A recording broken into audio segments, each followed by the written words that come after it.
Hey, are you happy? Seriously, folks, are you really, truly happy? And, folks, today we are going to talk about happiness and why so many people think that it's something that they're going to go get in the future instead of figuring out how to be happy today. Good morning, folks. My name is Brad Varnell. This is the Infinite Crypto YouTube channel, and this is Monday Mindset Mastery. So, folks, this channel is all about helping people create freedom in their lives. Our ultimate goal is to create wealth with cryptocurrency investing and strategies. But we also believe here at Infinite Crypto that it's super, super important to get your mind right along the way. Jim Rohn, one of the godfathers of personal development and just the working on yourself movement, has said many, many times, if you make $1 million fast, you best become a millionaire so that you get to keep the money. And so what I've witnessed in my life, folks, especially in the cryptocurrency world, is many, many people that get lucky, or maybe don't even get lucky. They've put in some hard work and they've made substantial amounts of money with crypto, but it really didn't change the long-term outcome of their life because they just hadn't gotten to the right place. Like, you could give a poor person money, and if they don't learn to think like a rich person, they will be poor again very quickly. So with that, folks, I've got a couple of things that I'm really looking forward to sharing with you that have been on my heart. And part of the reason that we're talking about this topic is because I just understand in my own life that I've got a lot of work to do in this area, but I also feel like I've come a long way. So one of the cool things about coaching, in a sense, is if I want to coach somebody that is kind of following, or that is wanting to be where I am, if they're here, I don't have to be way up here in order to be a good coach. I could just be here. So, what a lot of people try to do in life in coaching is they try to teach things that they haven't done. And I think that's a huge mistake, folks. A little side note for any of you that are coaching: don't coach on something that you haven't done before. There's so many people out there trying to teach you how to get rich in real estate that have never ever bought a house or ever made a real estate investment. It's all theory. There's entrepreneurs out there, how to build a business, that don't have a successful business. So one of the things that I try to emulate is I try to really learn from people that have done what I want to do and that are at where I want to be. But I also understand that sometimes, some of the guys that I would like to coach with would be tens of thousands of dollars an hour. One of the guys that I would love to get one-on-one coaching from, his name is Ed Milet, is probably at least $1 million a year. And this guy has clients that are unbelievable. He's actually worked with presidents of different countries and stuff like that. But I understand, so I'm not going to be able to get Ed Milet's time right now at $1 million a year, but I don't necessarily need Ed Milet yet. All I need is somebody that's a little bit higher than me, a little bit better than where I am. And I can work with that person until I get to their level or surpass them. And then I can find the next person and the next person and the next person until I'm in a position to pay Ed Milet $1 million a year for his coaching. And people, listen to that and they say, why in the world would you ever pay somebody $1 million a year for coaching? Well, because I firmly believe that if I'm in a position where I can afford to pay him $1 million a year for coaching, the return on that investment is probably going to be 10 to 100x. So if I can afford to give him $1 million, the things that he knows and the things that he would be able to help me with would probably help me make 10 million or 25 or 50 million, during that year. So it's all relative. Would you give me $1,000 if you were certain that I could help you turn it into $10,000 over the next handful of months? Probably. Well, it's the same thing. At some point in time, I hope that $1 million is like what $1,000 is to me right now. As a little bit of side note. So let's get over into the chat real quick. Today was kind of a little bit of a serious topic, but I wanted to say hi to all of the fathers out there. and just, wish you all a happy Father's Day. I don't know, which ones of you are fathers and which ones of you aren't, but I wanted to wish everybody on the stream a happy Father's Day. We started off the stream, if you go back and look at the chat, with a little bit of fun. I said dad jokes, and then we told a few dad jokes. And part of the reason for that was I got this coffee cup yesterday that has got nothing but dad jokes all over it. And so I had a really cool day. I was able to spend Father's Day with both of my kids and my beautiful wife. Had a fantastic day at church, and had a nice meal at Red Robin. I love the bonsai burger at Red Robin. But yes, Eric, I did track my calories, and I don't know if you saw it in the chat or not, Eric, but I weighed in today at 249.8. So, folks, Eric Bernstein here in the group and I are working very closely together. He is a personal trainer, and we are getting on Zooms about 3 days a week and doing some workouts and working on my nutrition and really helping me to stay on track. And so excited. We started working together just a couple of short weeks ago. I was about 255 or 256 pounds and down to 249.8. Want to be under 199 pounds, and my fitness app that I've got everything plugged into tells me that should happen in February, like around February 20th of 2025. I should be down to my goal weight of 199 pounds. So once again, I hope you all had a fantastic Father's Day, and thank you so much for being here. Dave, good morning, buddy. I hope you're having a great day. Eric, I know you are having a great day. Looking forward to working out with you a little bit later in the day today. I swear I saw somebody else. There we go. Arnan, hey, good morning. How you doing? I hope you are having a fantastic day. Happy Father's Day yesterday if you are a father. Hey, and we got Mr. Paul Nalder. How you doing? Good to see you. I hope you are having a fantastic day too. So folks, let's get right into it here. So what is the biggest thief of happiness? And it might sound kind of simple, folks, but the biggest thief of happiness is comparison. And when I first heard that, it was actually Ed Milet, one of my favoriteest guys on the planet. I was listening to him talk about this, and it made so much sense. At first, I was a little skeptical as he started talking about the subject. But if you go and think about just about any subject in your life, comparison is the thief of happiness in that situation. So for me, if I compare myself to back when I was 20 years old and, was pretty ripped, was pretty lean and muscular and stuff, the comparison, thinking about what I used to look like, can rob me of some of the happiness that I have in this moment of just being who I am and doing what I'm doing. The other side of that is I can also be comparing myself to my future self. Like if I'm too focused on how I want to look in the future, which makes me unhappy about the way that I look right now, that is a form of comparison. My hair, I used to have hair, folks. I know it's hard to believe, but a lot of the time when I look in the mirror, if I get like frustrated or I'm unhappy with my hair, it's because I'm thinking about a time when I had hair. Financially, sometimes it's easy to get frustrated financially. If there was a time in your life when things were going really well and you had a lot of money and everything was great, and now you're struggling a little bit, maybe you're going through a little bit of a winter financially, it's easy to compare yourself and to that time when things were better.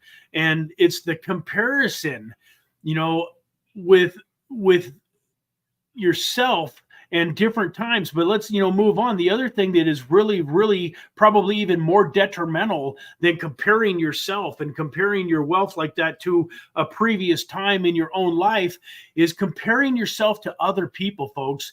That is probably one of the number one things that you can do that robs you of happiness. And it's so counterproductive. It is absolutely ridiculous. I don't know how, as human beings, we decided that it made sense to compare ourselves to other people. Folks, have you ever really sat back and thought about it? Every single person on this planet is totally unique. They've gone through totally different situations than you. They've had different struggles than you. They've had different parents than you. They had different brothers and sisters or no brothers and sisters. You know, a lot of times they've grown up in totally different, states and countries and, cities and places than you. Like even your own brothers and sisters, like I'll give you an example. My father was the first of 5 children. And so he was born in 1941, and I want to say his youngest brother was born in about 1949. So there was not a ton of space in between them for there being 5 kids, but there was 7, 8, 9 years, something like that. But my youngest uncle, him and my father remember their childhood very differently. Because my dad was the oldest, there was a certain level of responsibilities and things placed on him that the youngest didn't have. There was also a lot of things going on in life. My grandfather, unfortunately, was an alcoholic. And so my dad, being the oldest, saw some things during that first 7, 8 years of his life that the ones that were younger than him didn't see. The other thing is that my dad was 18 years old and went into the army, went into the military, when my youngest uncle was, like 11 or 12 or 10. And so from 10 to 18, or, during those years that my uncle spent with my grandfather and my grandmother, during those 8 years that my dad was now an adult, everything was different. So even though they grew up in the same house with the same parents and in the same, same environment for the most part for a good portion of their lives, they still remember things from their childhood very, very differently. So folks, quit comparing yourself to other people. I heard Jen Gottlieb, I believe, said, quit comparing your chapter 1 to somebody else's chapter 22. And likewise, folks, some people have the affliction of feeling like they're better than people. There's a lot of people that go out there in life and they compare their chapter 22 to somebody else's chapter 21 so that they can feel better about themselves. They say that there's 2 ways to build the biggest building, in the city, or the highest building in the city. The first way is to actually build the biggest building. But the second way is to tear down all of the buildings that are bigger than yours. And folks, it's unfortunate, but in this world, there's a lot of people that are walking around tearing other people's buildings down, tearing other people's buildings down instead of just building their best building themselves. And so comparison is a cancer, and it's something that we all do. And the reason that we're talking about this today, folks, is because I'm super guilty of it. I'm always telling you that if I'm talking about it on the YouTube channel, you can be relatively certain that it's something that I've had a challenge with. And I've always believed that teaching other people, helping other people, is also solidifies it in myself. Like, you have to learn something at a different level in order to teach it than to just try to learn it, and for any of you that have ever taught anything, my wife recently had to teach a Sunday school for some younger kids, like 8, 9, 10-year-old kids. The time and preparation that she spent learning what she was going to teach caused her to learn that portion of the Bible in a way that she'd never really learned the Bible before. And it was exciting for her. She loved it. But that responsibility of having to impart that knowledge onto another person really helped her learn it herself. So how do we quit comparing ourselves to other? That's the tough part. And I haven't figured it out. I'm still figuring it out.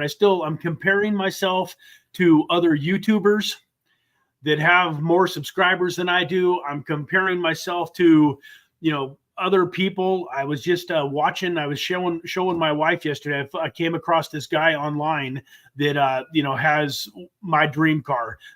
I'm not coveting his car, but he has a car that has been in my mind since I was a pretty young man in my teens. For whatever reason, everybody's got their own favorites, but Ferrari has always been like my dream car. As I've gotten older, I've, figured out that McLarens are pretty awesome too. And then I really like the luxury of like Bentleys and Rolls Royces. But I've always imagined myself having a red Ferrari convertible. And I came across this gentleman online the other day, a real estate investor named Thatch Wynn, that has an incredible red Ferrari convertible, and he took some pictures of it when he was out gassing it up. I went and Googled it and, and started dream building, even took some pictures, sent them to my wife. But in that moment, I was proud of myself because I didn't compare myself to him.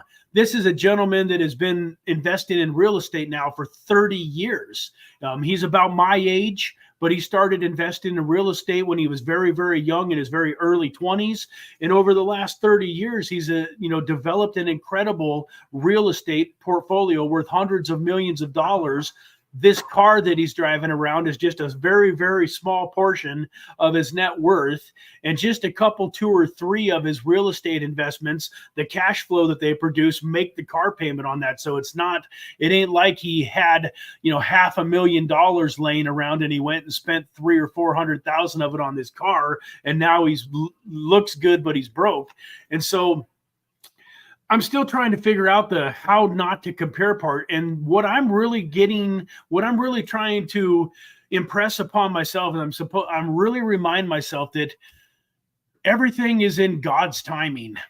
So I very much believe that God answers prayers. It says in the Bible, in Matthew, I want to say it's around like 6:33, somewhere in that ballpark. It tells us not to worry about our needs, that God knows what we need, and he will give us the things that we need.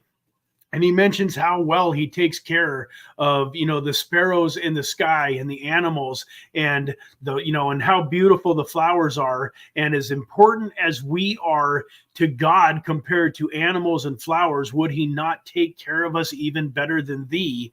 And he also mentions, for those of you that are parents and that really love your kids, he talks about how the love that we have for our kids doesn't even compare to the love that he has for us. So if your son or your daughter asks you, for a gift, let's say that they asked you for, they wanted a bird, they wanted a dove, would you give them a snake? Well, of course not. As parents, we love our kids, and within reason, we try to give them the things that they want. And so God knows the desires of our heart. And I very much believe that if the desires of your heart, if they're morally and ethically right, if it's something that is not only going to benefit you, but is going to help you to benefit others and to help others, I don't think it's a matter of if, I just think it's a matter of when. And so what I try to remind myself is, hey, you're exactly where you're supposed to be right now, because the other thing about God is that he loves us so much that sometimes he doesn't give us things that we think we want because he knows it would hurt us. So there's a lot of people out there. Go Google it for yourself if you don't believe me, or if you've never heard of it. Go Google lottery winners and how happy they are. I've found that most people that have won the lottery end up being some of the most miserable people ever.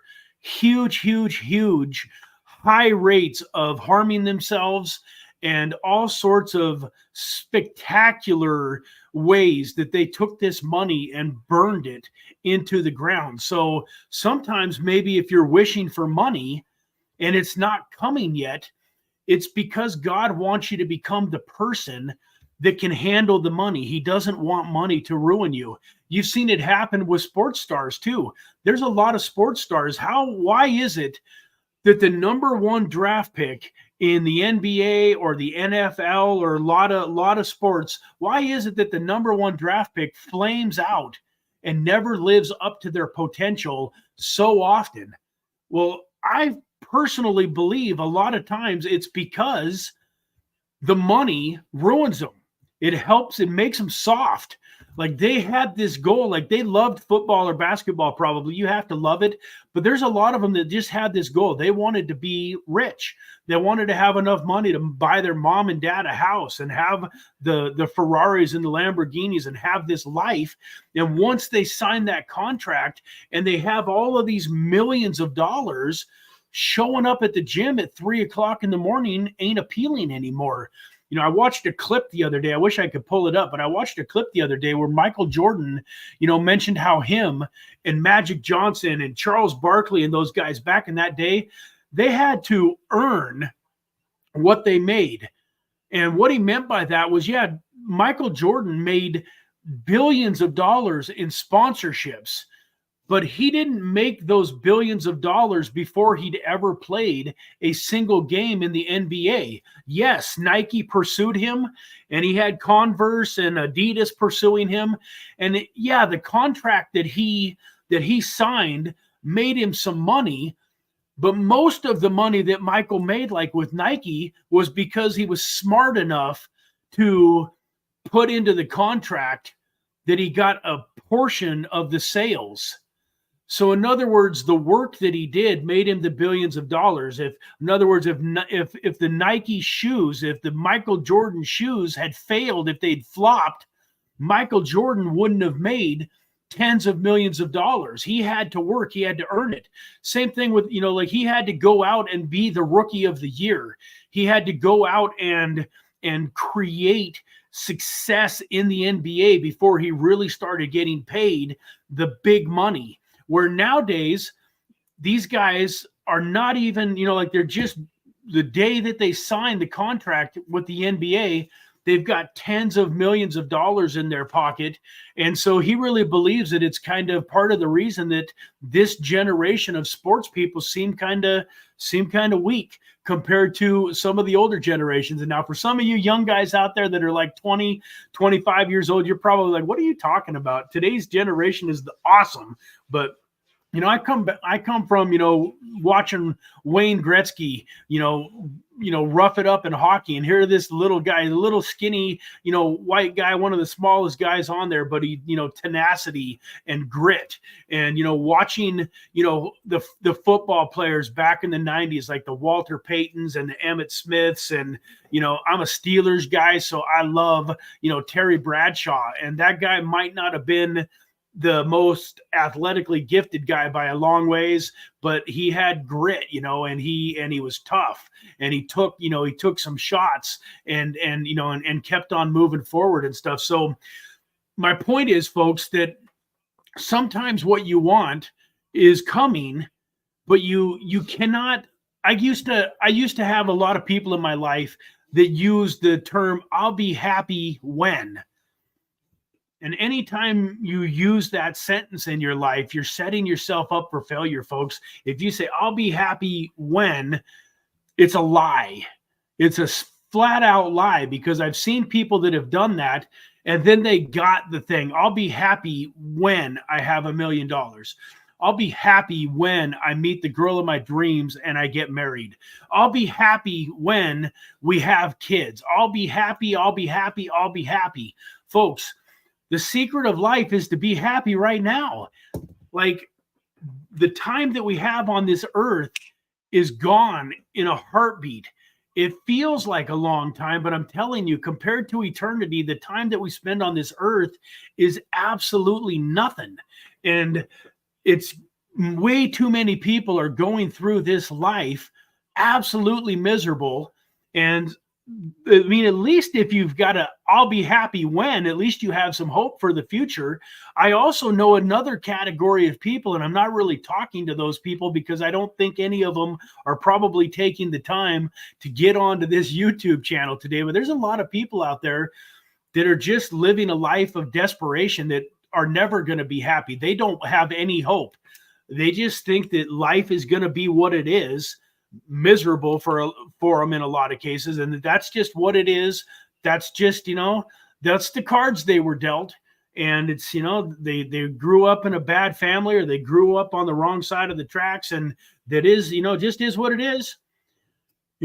I guess, God doesn't love me as much as he loves this person, or whatever, reason that they give to themselves. But I'm telling you, folks, that the happiest people figure out that all of those things that happened to you in the past have shaped your life. They've formed some of the ways that you are, and they've had an impact, but they don't have to define you for the rest of your life. One of my favorite influencers, I don't even think I've mentioned him before on this channel, but I really love, E.T., Eric, the hip hop preacher. This guy came from a situation where his dad left him at a very early age. He had a single mom that was doing drugs, and not a great mom. He moved out when he was a teenager, was living on the streets, was literally going through the garbage cans in Detroit, going through garbage cans after restaurants would close, and after they would throw out leftovers, he was going through garbage cans to find food. Now this guy is married, has an amazing wife, an amazing relationship. He has beautiful children. He's a multimillionaire. He's one of the most sought after speakers in all of the world. And, just an incredible man too. Just a warm-hearted, generous, incredible man. But there's another 99 people that went through the same things in a similar environment as him that died from, drug overdoses, or are still living right there in the same part of Detroit that he grew up in, broke and living on, welfare, and just, doing nothing in life. And what was the difference? I mean, he realized that he had to take responsibility. Taking responsibility, not a topic that was on the forefront of my mind, but it's so huge. Anytime you're placing blame on another person, on another situation, you take away your power. And the only way to maintain power in your life is to take responsibility. And I'm here to tell you, folks, you should take responsibility even when it wasn't your fault. Seriously, you're late for work today because there was a traffic accident. I understand it was the traffic accident's fault, but guess what? You could have left earlier too. You could have made that's okay the first time. If you go tell your boss, hey, there was a horrible traffic accident, I'm sorry I'm late, he's probably going to say, hey, no worries, not a big deal. But what if it happens again tomorrow? And then again the next week? At some point in time, your boss is going to say, hey, you dummy, it looks like there's a lot of accidents on the way to work on the path that you take. So maybe you ought to change the path that you drive to work on, or maybe you ought to consider leaving for work earlier, because I don't care that there's an accident. You need to be here on time. A lot of folks, I heard a story once that'll illustrate this. There was these two twin brothers, and they were raised by an abusive, alcoholic father that beat them for no reason, and they had absolutely horrible childhoods. And one of them ended up in prison, and the other one ended up being a multimillionaire, successful man with a great wife and beautiful kids. And this journalist decided to go and interview them. So he went to the prison and he interviewed the brother that had ended up in prison. Then he went and interviewed the brother that had this amazing life. And it was interesting to him. They both said, when he asked them the question, why did you end up like this in life? They both said, if you had a dad like mine, you would have ended up like this too. So let that sink in a little bit, folks. all of us have had some bad things happen to us in some shape, manner, or form. Some of us had, better parents than others, but maybe some of us had, parents that, maybe we grew up in poverty, and we weren't, maybe we had parents that loved us and that were there for us and nurtured us, but they didn't have any idea how to make money. They never really became successful. And so we grew up with this poverty mindset. We grew up where we were penny pinchers, and we were very scared of going broke. And every time we got a hold of some money, we wanted to hoard it. We were scared that something was going to happen to it. On the flip side, maybe you grew up in a household where your parents were distant and cold and didn't give you the love and the nurture, but maybe your dad was a successful businessman and he was a multimillionaire, and you got to learn all of these financial strategies, and you learned amazing things money-wise and learned about abundance from a young age. But you have struggle connecting with people, and you have struggles, being happy. Even though you've got money and you've got success, you have struggles being happy. So my point is we all have different struggles and things in life that are attacking us and trying to hold us down. And it's our responsibility to create awareness around what those things are and try to turn them as much as you can into a positive situation. There are a lot of people out there that have had horrible, horrible things happen to them in life. And because of those things, they've been able to touch thousands and hundreds of thousands and even millions of people's lives. I can't think of his name right off the top of my head, but I went to a life event, or a life surge event at a church in my here in Las Vegas not too long ago. And there was a gentleman, I know he's very famous, I just can't think of his name. Do you remember his name, Josh, the gentleman with no arms and legs? Nick. Is that the young guy or the one that we were watched? Nick. My son says it's Nick, like Vajurgic or something like that. But this gentleman was born with basically no legs and no arms. He's got one little stub of an arm. Yeah, this gentleman right here. And that's literally, when you see that picture, there's not very much more below that. I mean, he has a little bit of a lower body, but he basically has stumps, just barely, his legs are way above the knee.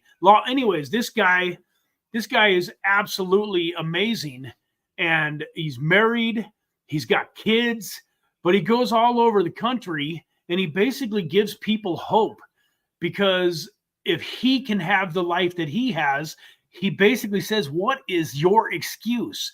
Get over yourself. And it's pretty hard to watch this guy and listen to one of his talks and not feel pretty silly about how sorry we feel for ourselves in the situations that a lot of us find ourselves in. It's pretty crazy when we look at our lives and how good we actually have them compared to so much of the world, how much we can sit around and complain, when if we really were to compare our lives to people that really have it bad, we could just be eternally grateful. We could write things that we're grateful for years. I mean, literally, we take so many things for granted, folks, like the shoes that you have on your feet. Do you realize that there's I don't know the exact percentage, but I'm going to guesstimate that there's 25 to 50% of the world doesn't have shoes. Maybe that's a little high. I don't know, but I know it's a huge percentage. It's way more than we think. I also heard a statistic, once again, I'm not perfect on these numbers, but I've heard that there's a huge portion of the world, another 25, 50, 75% of the world that lives on $3, $4, $5 a day. That's why, when you see those commercials, like feed a child for $1 a day. And, I've got a good friend named Cynthia Kersey that has a ministry like that, where she builds churches or builds schools in Africa, because she believes that education is the way for them to hopefully help them get out of poverty. But not only can they build the school, but they can feed the kids and do everything that they need to do on about $1 a day. So like $30 a day sponsors a child. So it's legit. There's a lot of people out there in this world that are just living off of a very small amount of money compared to what we make. Part of our problem here in America is the gotta have everything, mentality. And the iPhones and the laptops and the Michael Jordans and the shopping at Macy's, and don't get me wrong, like all of that stuff is awesome if you can afford to do it.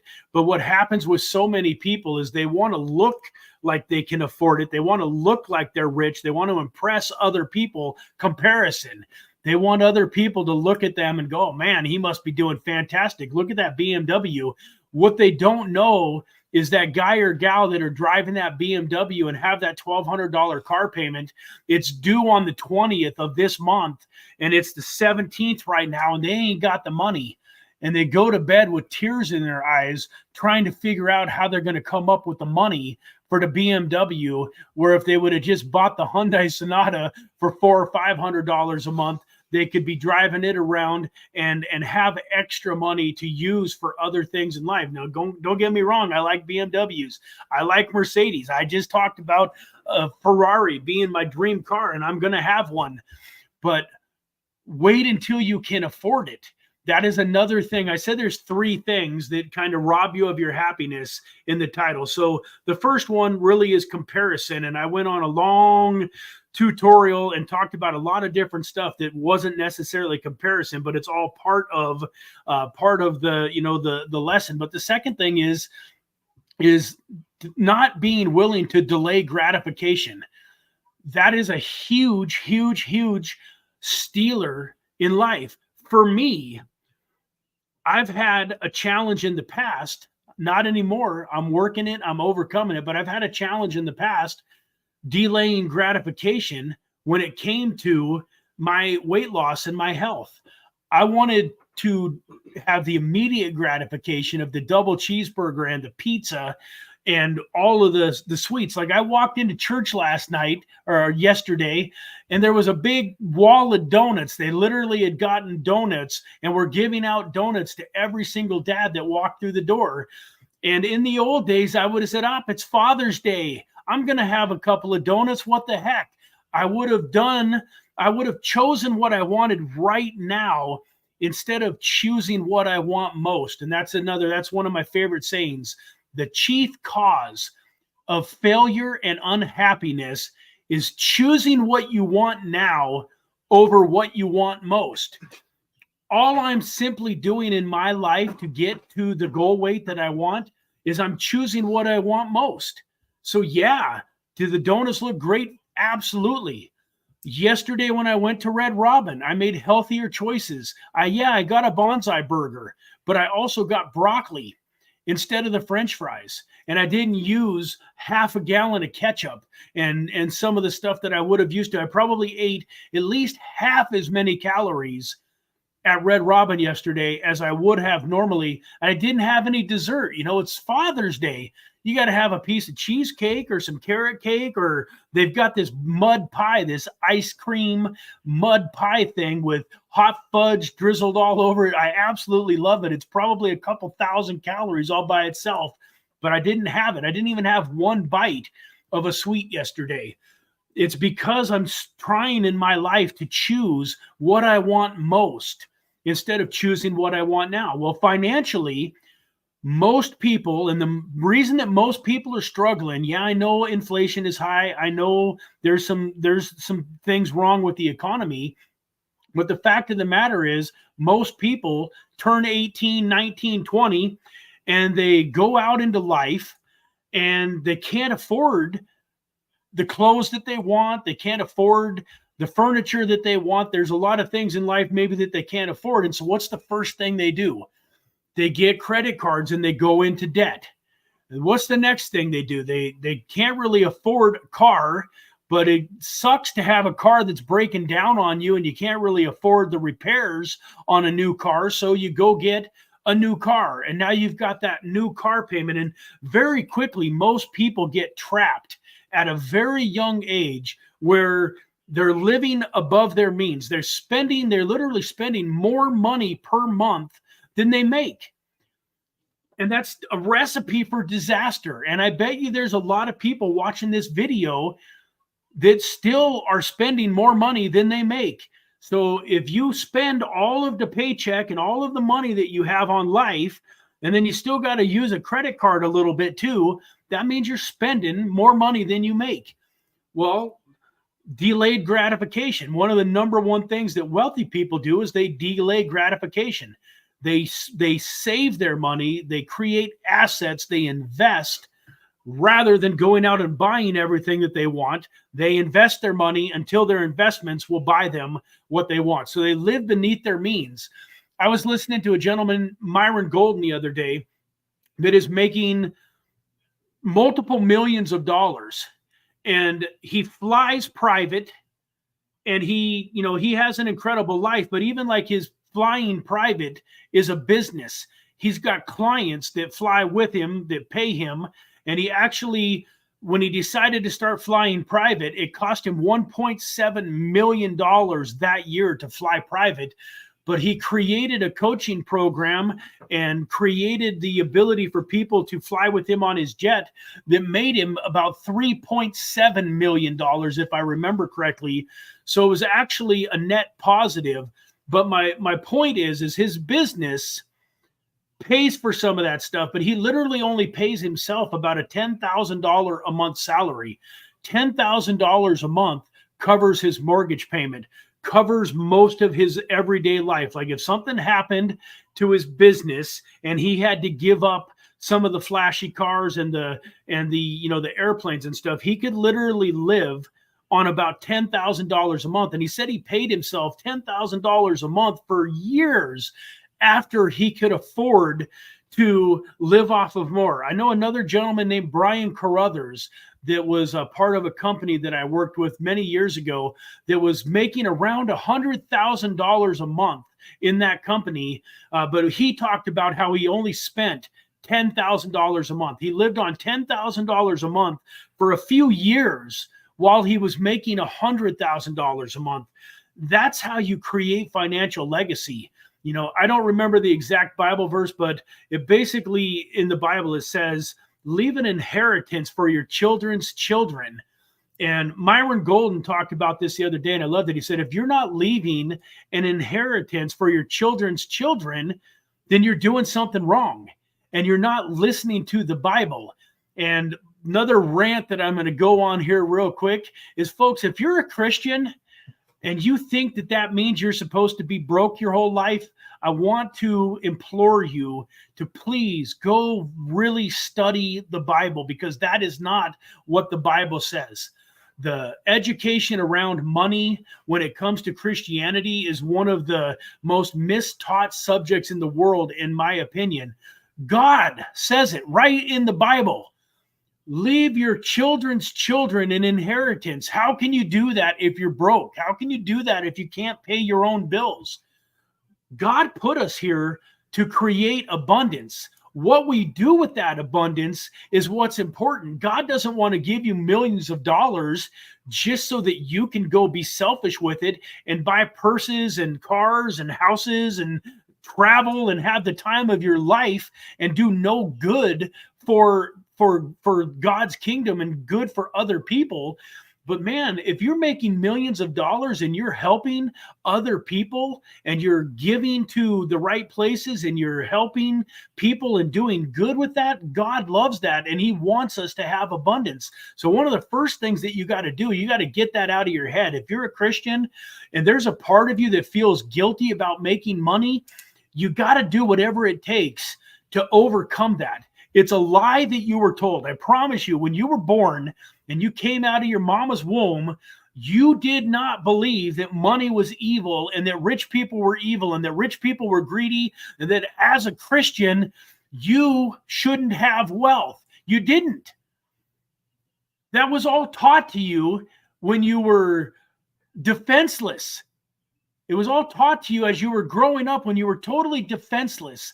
All of these things got fed to you. You believe them, but you don't even remember probably exactly where you learned them from or why you believe them. But I promise you that it wasn't your idea. Anything that makes you feel like you aren't good enough did not come from God, and it wasn't part of you. When you were born as a baby, you didn't look over at your brother and your sister or the other babies and compare yourself to them. Oh man, I'm a little smaller than that baby. Oh man, I'm a little chubbier than that baby. You know, you never just, you never thought about, well, am I going to walk or am I going to just crawl around for the rest of my life? You didn't try to walk, and then when you fell down, decided to just stay there. Why do we do that as adults? Why as adults is it okay, or why is it not okay to fail? Do you realize as kids, all we did was fail? Anybody here ever learned how to ride a bike? Yeah, well, all of us probably. How good at it were we? We sucked. How many times did we fall over and skin our knees? Lots. How many times did we get up and get back on the bike? As many times as it took. How come we jump into crypto when we buy a cryptocurrency? We put $1,000 into a crypto token, crypto token that we believe is going to be amazing. And then a couple weeks or a couple months later, it's down 25 or 50%. And now we don't want to invest in crypto anymore. Like, seriously, I was listening to another gentleman the other day, said that the average wealthy person's gone broke 3 times. How many times have you gotten rich and gone broke? It's happened to me once. I hope it doesn't happen to me 3 times, but guess what? If it happens to me 3 times, I'll be here doing it the 4th time. Because getting rich and going broke and getting rich and going broke and getting rich and going broke is a lot better than being broke all the time. It's a lot better than being in a 9-to-5 that you can't stand, with a boss that you don't like, and co-workers that are bashing you and that you just don't enjoy being around. I mean, but where did we get this idea as adults that failure was a bad thing? So, right now I've got this inner circle mastermind group, and it's growing, but it's not growing as fast as I would like for it to, but it will. So I'm looking at different ways. I'm going to probably have some like Facebook and Instagram promotions coming out, where I'd have a video of myself talking about all of the benefits of the inner circle and a link where you can click here to learn more. And so that's going to be a process. The first ad that I put out there may or may not be successful, but guess what? I'm not going to put one ad out there, and then if it don't work, I'm not going to say, well, ads don't work, because ads do work. You can see tens of thousands of people that have made millions of dollars through the right form of advertising and getting their brand out there. And so ads work. I just got to figure out how to work them for me. In crypto, same thing. I spent the first 2-3 years of my cryptocurrency journey figuring out what worked. And the best way to figure out what works is by figuring out all of the things that don't work. You can cut your learning curve down a lot by following the right people and being a part of this community and that type of thing, but you're still going to take your lumps. You're still going to make mistakes. No matter how much I tell you, don't invest money you can't afford to lose, you're gonna, most of the time, because most of the people in this space that are willing to risk their money on cryptocurrency, something that is not mainstream, something that the average person thinks they're crazy for, you already are a little bit different than the average person. So don't tell me that you're not going to throw, it's the best play in the whole world. You think you can take 10 grand and turn it into $1 million in a week, but if you lose that 10 grand, it's going to hurt. It's going to hurt bad. It's going to put a pinch in your life. There's still people here that are going to throw that 10 grand at it because the pain of losing it is going to suck. But they think about what it would be like to have $1 million in a week or two. So believe me, even with all of us, you can listen to 10 YouTubers a day, you're still going to do a bunch of the stuff that we tell you not to do. And that's okay. You got to learn sometimes for yourself. How many of you ever touched a hot stove? There's probably times where you got your hand slapped before you ever accidentally did it, or before you touched a hot stove. And, okay, I'm going to out myself here. Maybe you guys will get a bang out of this. So when I was about 8-9 years old, we lived in a house that had a bunch of acreage. and there was a cow pasture that had an electric fence. Now, what do you think my dad told me was going to happen to me if I touched that electric fence? He told me I was going to get zapped. Has anybody here watching this video ever been around an electric fence, especially when you were young and if you were a guy? Now, women, this doesn't apply to you as much. That's one of the reasons you guys live longer, is you don't do some of the stupid stuff that guys do. But is there any men here that have been around an electric fence? So are there any men here that have been around an electric fence that are man enough to admit that not only did we touch it, we had to touch it, but how many of us had the bright idea and wondered what would happen if we peed on it? Well, I was one of the younger people that even thought to ask my dad, hey, what's going to happen if I pee on this thing? And his answer was basically like, it ain't going to be fun. It ain't going to be pleasant. You're going to wish you hadn't have. Do you think I peed on that electric fence at some point in time in my life when my dad wasn't around? Absolutely. How many times did I pee on it? Once. And so, folks, and like I said, I think there's probably some people watching this video that can relate to that. If you haven't ever been around an electric fence, you're going to remember this. And maybe as an adult, go get around an electric fence and you just almost can't help yourself. The other thing, I quit smoking 25 years ago, but I talked about this before. Anybody that's ever smoked here that thought it would be a good idea to put the cigarette butt in your nostril and then plug this nostril and take a drag of a cigarette through your nostril? Anybody ever done that? Or am I the only smoker that had to try that at least once? I mean, like, you're just sitting there going, I wonder what it would be like to take a drag of a cigarette through my nose. You know it's a bad idea. Nothing good can happen. But the next thing I'm taking a drag. Hurts. You got it. It is not fun. If you've never done it, don't do it. But my point is, folks, we all are going to take some lumps. We're going to, have some failures along the way. And a lot of times it's stuff that we could have avoided, but we still do it. But once again, I go back, ask yourself that question today when you get off this call and you're thinking about doing something and that thought comes to your mind, well, I'm not any good at that. I'm probably going to fail. I've never built a business before, and I've heard that most people, it takes them 2, 3, 4, 5 businesses before they're successful. So odds are this first business that I'm starting is going to fail. And so that keeps you from even starting. Ask yourself, be aware of that. Be like, so what? So let me ask you a question.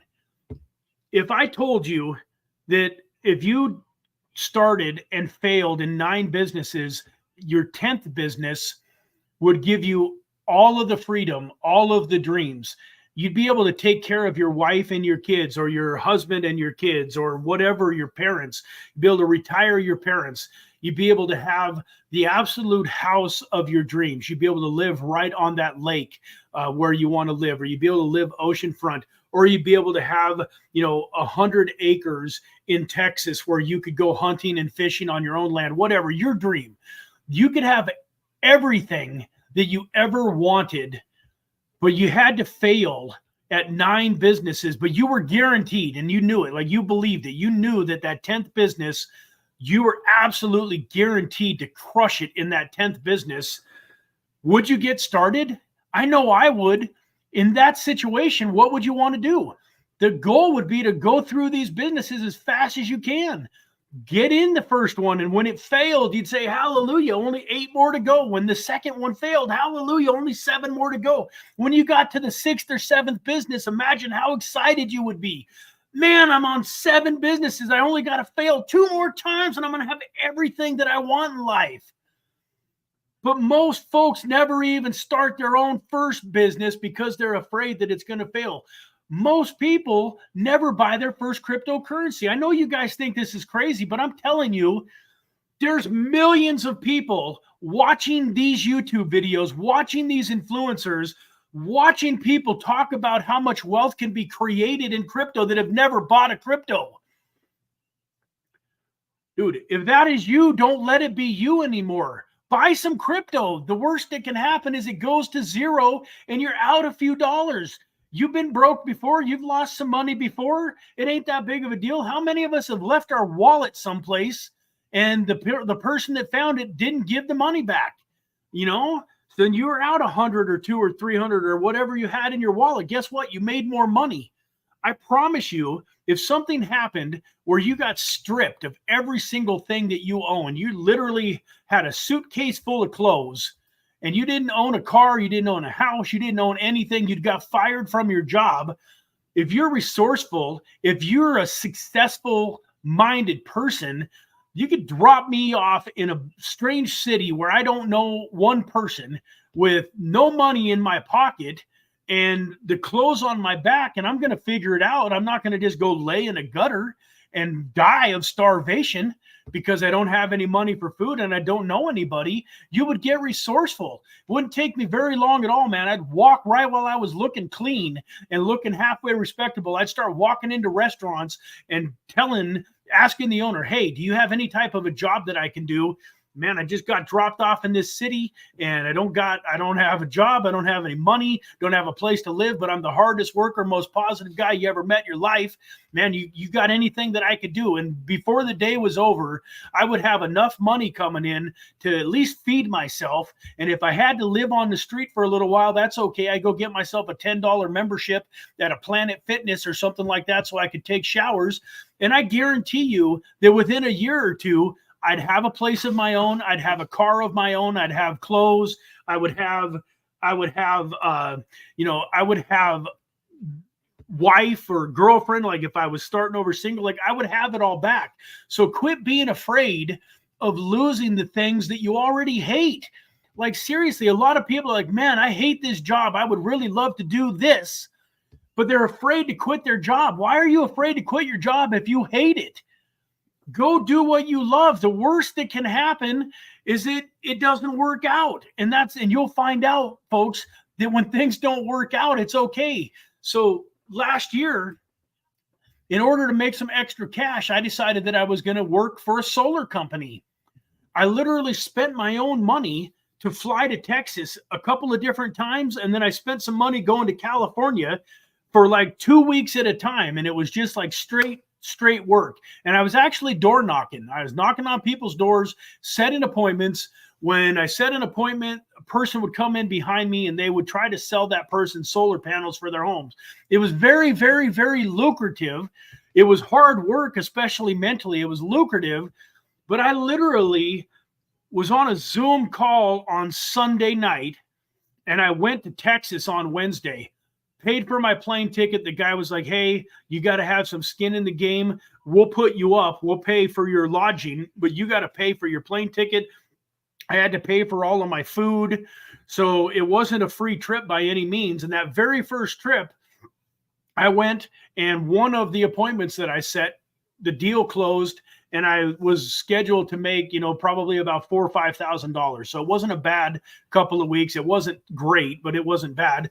But long story short, I did that 3 different times and I had about $20,000 worth of commissions built up because you only get a little bit of money on the front end. And then when they actually install the solar panels, the bank then pays for everything. And then the funds are released and you get your commission. So I was owed about 20 grand by this company. I had spent money flying back and forth 3 times. I'd spent 2 weeks or so away from my family 3 times. And when the Silicon Valley debacle happened back in, February, March, April of 2023, the bank that was paying for all of the installs for the solar company that I was working for went out of business and I never got paid. Guess what? Here I am. I'm okay. It didn't cause me to starve to death. Like, yeah, it was a miserable, it wasn't fun. But guess what? I learned a ton. I made some incredible friends, and part of that journey shaped the person who I am. I wouldn't do it all over again and not do it. So folks, quit being afraid if something doesn't work out and start thinking about what if it does, because eventually it will. It's inevitable. Winners never quit and quitters never win. It's cliche. It's just a saying. You see it on the back of people's t-shirts and bumper stickers. But it's so true. I guarantee you that everybody that you see that really has the success and the life that you want has failed their way to success. There's a book called Failing Forward that I love and I recommend you get. Failing Forward. Great book.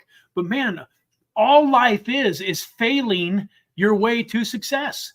You failed your way to success in walking. You failed your way to success in riding a bike.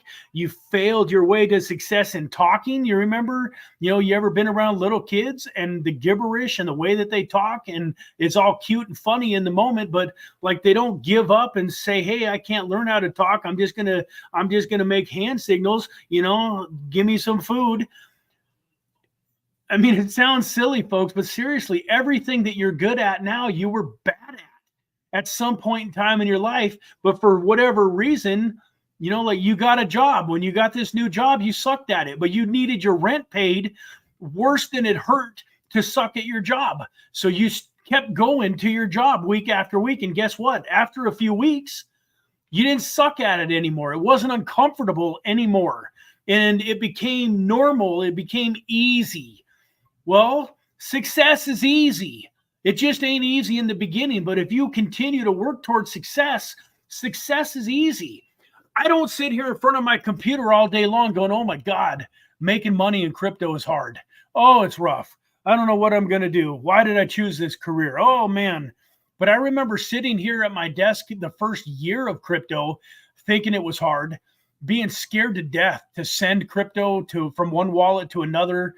Like I literally would triple check the address. I would triple check every letter. I would never send more than maybe $100 max. If I had a big transaction where I had to send $500 or $1,000 or $5,000, like there was always a test transaction. I was sending myself $1 or $5 every single time. And now like I get on there and I'll throw, I'll transfer 10 grand somewhere, and I double check the address once. And now I don't even check it letter by letter. I just make sure that the first 3 or 4 letters and the last 3 or 4 letters are correct and assume that everything in the middle must be right. I literally used to like sit there and look at every single letter, and be terrified to send my crypto. And, analysis by paralysis. I would have 2 or 3 or 4 crypto that I really was looking at, and I couldn't decide which one to buy. And I would sit here for hours because I was so nervous that I would pick the wrong crypto.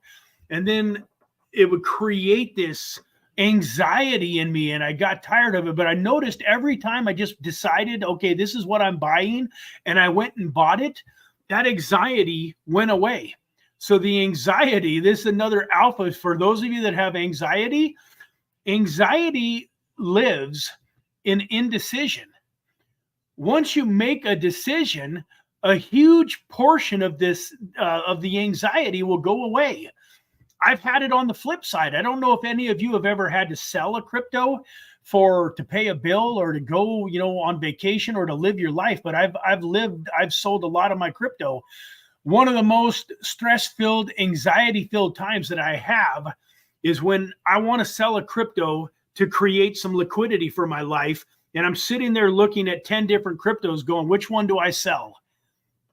Or do I sell 10% of all of them? Or do I sell 50% of 2, 25% of 4, 100% of 1? Which one's the most likely to keep going up? I don't want to sell that one. And I literally can sit here for multiple hours before I finally decide which one I'm going to sell. But as soon as I decide that I'm going to sell it and I sell it, all the anxiety and stress melts away. I've made the decision. I've done it. So anxiety comes from indecision, folks. So if you want to have less anxiety in your life, decide what you want, decide what you're willing to sacrifice to get it, and then just do it.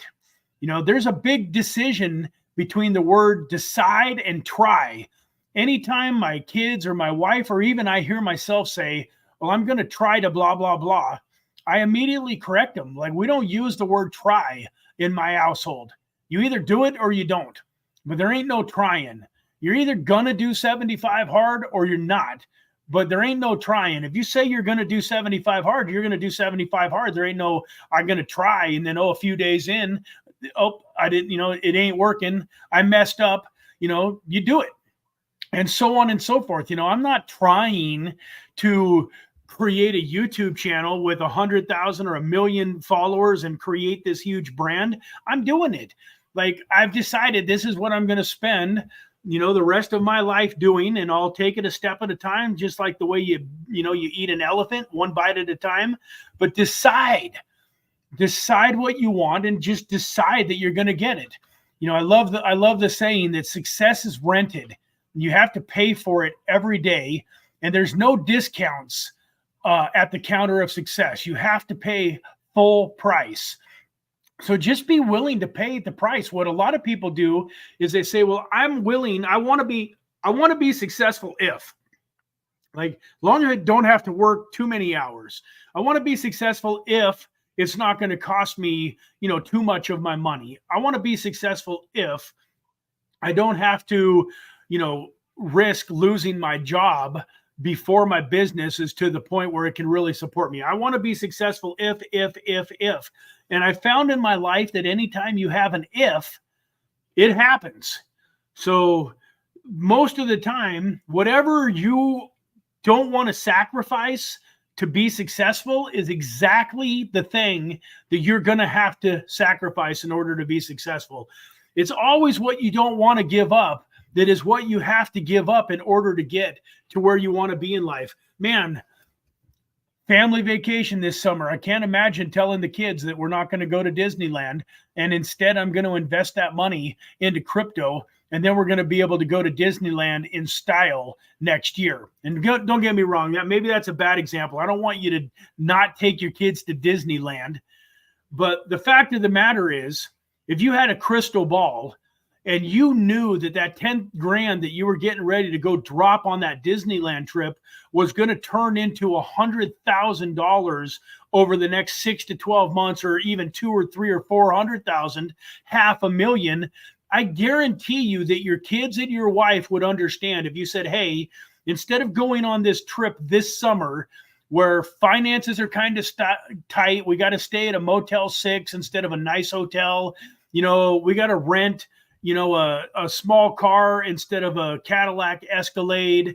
We're going to have to really budget our money when we're there, and we're not going to be able to eat at the restaurants. We're going to have to try to pack a lunch, or we're just going to go hungry at Disneyland, and we're going to eat when we get out of Disneyland because finances are tight. Instead of taking that trip, or instead of going into debt for that trip, instead of spending 10 grand and going in debt, if you knew that 10 grand was going to turn into 100 or 500 grand, your kids would probably be okay waiting until next summer to take that trip, but doing it financially independent and doing it rich, doing it right, living it up right.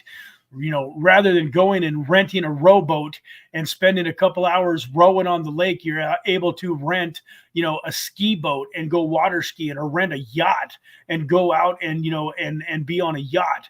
And so once again, folks, I'm going to come back to it, and then I'm going to get off of here. I cannot believe I've been talking for 1 hour and 18 minutes. For those of you that have put up with me for this time, I appreciate you. I love you guys, man. I cannot believe that you sit here and listen to me. Hopefully you got some value out of it. But remember, the chief cause of failure and unhappiness is doing what you want now versus what you want most. And comparison is the biggest thief of happiness. So with that, I appreciate my beautiful bride for coming on here. Hope you all had a fantastic Father's Day. Hit that like, share, and subscribe button. Your support means everything. Thank you, babe. Your support means everything. I tell you what, folks, I'm the luckiest guy in the world. You should see. I wish I had it up here. The card that my wife got me for Father's Day brought tears to my eyes yesterday. It was very, very heartfelt and meaningful. And man, I just love you, babe. So thank you very much for all that you do. Thank you for your support. Dave P., you are making me hungry. Hadar, hey, welcome, Hadar. Thank you for being here. We got Paul again. Sorry, Brad, you got to run. Hey, never be sorry that you got to run. Thank you for being here for the time that you were here. So with that, folks, we got an exciting week ahead of us. We got an exciting live stream coming on Wednesday. I haven't officially confirmed it, but I think I'm going to have a special guest on the Wednesday morning live stream. So stay tuned for a special thumbnail and for an announcement. I think we're going to have a special guest on Wednesday. I just have to confirm that that's actually going to work for her. And so I'm excited about that. We just had a video that dropped a couple of days ago called the video on the Blast Hoj token, where I really go through and do a deep dive on the Blast Hoj token. If you haven't watched that video yet, go check it out. We're giving away $300 worth of Blast Hoj tokens to people that watch that video and follow the steps, that like and subscribe and make a comment on that video. We're also giving away $100 worth of those tokens in our Discord group. So if you're not part of our Discord group, the link is right down in the description, along with our, Instagram and Telegram and website and Inner Circle. All of our links are there. So go join the Discord so you can get in on some of these drawings. And I've got another project, folks, that I'm going to be dropping in the Inner Circle private membership area that I want to talk about before the video actually comes out. But I've got another video that I'm in the process of making, and an incredible project that I came across that was sitting at, I think it's between $5 and $10 million market cap, that I'm super excited about. So there's all sorts of good reasons to subscribe to the channel, hit that notification bell so that as soon as my content goes live, you're live there too. And then last but not least, I want to bring up Bitcoin 2024. So July 25th, 6th, and 7th in Nashville, Tennessee, Bitcoin conference is going on. Everybody that's anybody in crypto is going to be there. The Michael Saylors of the world, is it Kathy Woods? I think it's Kathy Woods, the founder of ARK. I hope I didn't get that wrong. I've got another Kathy. I think it's Kathy Woods. So there's most of those people show up. All of the big YouTubers are there. Me and my wife and my team are going to be there filming. So if you have the ability to get out to the Bitcoin 2024 conference in Tennessee, July 25th, 6th, and 7th, I would love to see you there. And with that, folks, happy Monday. God bless you. I hope you're excited about life, and I hope you're excited about what the next 6 or 12 months are going to bring for you financially. And I am looking forward to being a small part of it and watching it happen for you. So God bless. Have a fantastic day, and we will see you again on Wednesday. Bye-bye for now.